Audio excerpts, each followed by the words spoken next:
يقدرش يقول التهم. احنا اهم مطالبنا بقاء المجلس العسكري وتدعيمه لحين اجراء الانتخابات بتاعه الرئاسه. واذا كان المجلس شايف ان ما ينفعش في الوقت وفي الظروف دي يعمل انتخابات رئاسه، انا موافق على اي قرار يختاره المجلس العسكري، لان الشعب ادى الجيش ثقته المطلقه من ساعه حرب اكتوبر.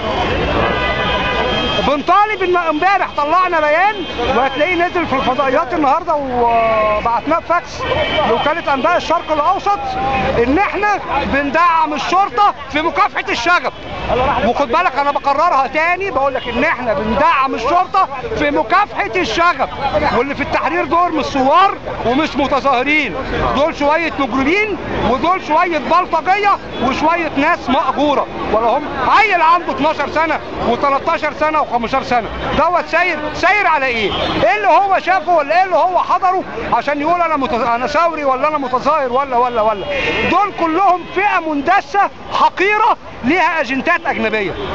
واحنا هنا اهم مطالبنا ان احنا بنطالب محاكمه 6 ابريل ورموزها ومحاكمه الوطنيه للتغيير ورموزها، ونعرف مين اللي اتورط في الاحداث اللي حاصله في البلد ديت. وبالنسبه لانتخابات الرئاسه، الشعب كله ومستعدين نعمل استفتاء على كده تحت اشراف الائتلاف عندنا، ان الشعب كله بيأيد الانتخابات، والشعب كله انا واحد من الناس انا ضد البرادعي ومش عايز البرادعي في اي منصب، ولكن لو البرادعي طلع من صندوق الانتخاب انا موافق عليه، ولكن يقفز على السلطه مش موافق عليه هو او غيره. انت مصري ولا ايه؟ انت مصري ولا ايه؟ ياللي ساكت ليه؟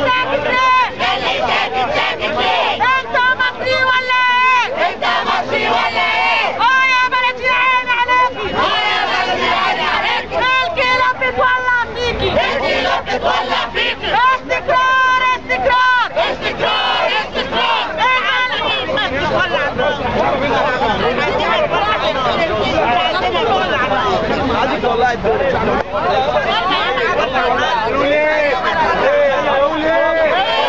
اللي بتتفرج علينا تعالى ضم ايديك في ايدينا، تعالى ضم ايديك في ايدينا،